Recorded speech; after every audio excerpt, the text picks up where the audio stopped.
सोचिए आप 30,000 फीट की ऊंचाई पर हैं और अचानक आपके बगल में बैठा एक इंसान तड़पने लगता है। उसे सांस लेने में दिक्कत हो रही है, वो पैनिक अटैक का शिकार है। ऐसे में आप क्या करेंगे?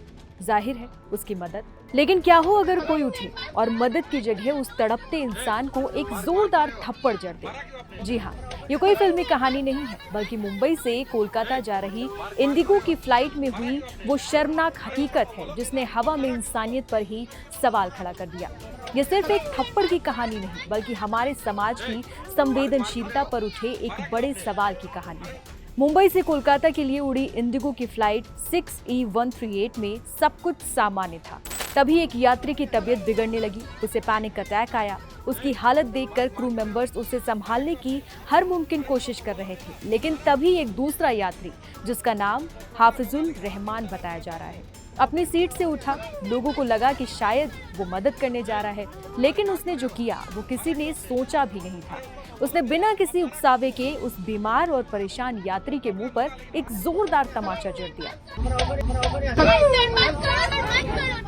इस हरकत के बाद पूरी फ्लाइट में हंगामा मच गया। लोगों का गुस्सा फूट पड़ा। एक यात्री ने चिल्लाकर कहा, मारा क्यों? हाथ उठाने का हक किसने दिया? आरोपी ने बेशर्मी से जवाब दिया, मुझे प्रॉब्लम हो रही थी। मार क्यों रहे हो? मारा क्यों आपने? अरे उसको बोलोगे ना, आप मारा क्यों उसको? तो प्रॉब्लम होगा, लेकिन हाथ नहीं उठाना चाहिए था आपको। हाथ क्यों उठाया? हाथ क्यों उठाया तुझे? हाथ क्यों उठाया? प्रॉब्लम सबको हो रहा है, हाथ नहीं उठाना चाहिए था तुझे। जैसे ही फ्लाइट ने कोलकाता में लैंड किया, आरोपी की पहलवानी धरी की धरी रह गई। सीआईएसएफ ने फौरन उसे धर दबोचा और विधान नगर पुलिस के हवाले कर दिया, जहां उसे औपचारिक रूप से गिरफ्तार कर लिया गया। लेकिन अब जो खबर आई है उसके मुताबिक युवक लापता है। हुसैन कहां गायब हो गया? हुसैन को कोलकाता से सिलचर के लिए कनेक्टिंग फ्लाइट पकड़नी थी, लेकिन वो सिलचर नहीं पहुंचे। परिजन सिलचर एयरपोर्ट पर उनका इंतजार कर रहे थे। हुसैन का कोई पता नहीं चला। उनका मोबाइल फोन बंद है और संभवतः मुंबई में ही छूट गया है। परिजनों ने स्थानीय पुलिस और उधर बंद थाना में शिकायत दर्ज कराई है, लेकिन अब तक कोई ठोस जानकारी नहीं मिली है। हुसैन के पिता अब्दुल मन्नान माजुमदार कैंसर से जूझ रहे हैं। उन्होंने कहा कि मेरा बेटा मुंबई में मेहनत से काम कर रहा था और हम सबका सहारा था। वो घर लौट रहा था। सुबह वीडियो देखा और अब पता नहीं वो कहाँ है। परिवार के लोग इस बात से भी नाराज हैं कि एयरलाइन या एयरपोर्ट अथॉरिटी ने ये नहीं बताया कि क्या हुसैन को मानसिक स्वास्थ्य सहायता मिली या नहीं।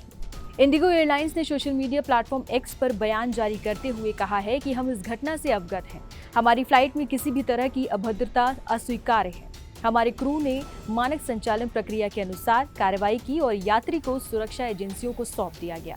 हालांकि एयरलाइन ने यह स्पष्ट नहीं किया कि क्या हुसैन को किसी अस्पताल, संरक्षण केंद्र या पूछताछ के लिए रखा गया था।